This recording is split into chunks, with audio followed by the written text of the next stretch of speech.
Hi guys, welcome to my channel. আজ নিয়ে চলে এসেছি পায়েসের রেসিপি।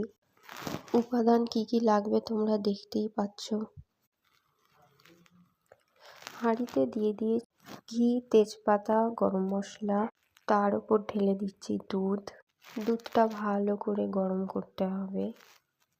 এবার দিয়ে দিলাম 90% সেদ্ধ করা বাসমতি চাল।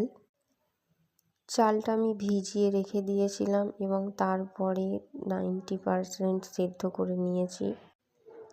তাতে করে পায়েসটা খুব তাড়াতাড়ি হয়ে যাবে এবং চালটাও সিদ্ধ হয়ে যাবে।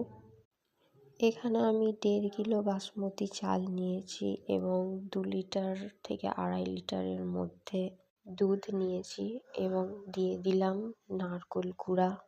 এখানে আমি 2টো নারকেল দিয়েছি কারণ চালটা অনেকটাই। এরপর দিয়ে দেব প্রয়োজন মতো চিনি। এখানে প্রায় 1 কিলো চিনি দিয়েছি। অল্প আঁচে এটাকে ভালো করে রান্না করে নিতে হবে। দেখো, আমি সমস্ত উপাদান দিচ্ছি এবং একভাবে নাড়তেই থাকছি।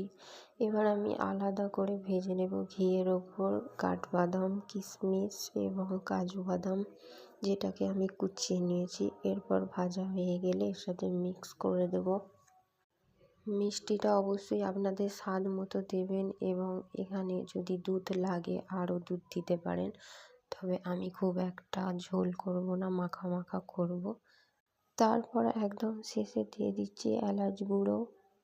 দেখো, আমার পায়েসটা একদম রেডি। ভিডিও ভালো লাগলে আমার চ্যানেলটি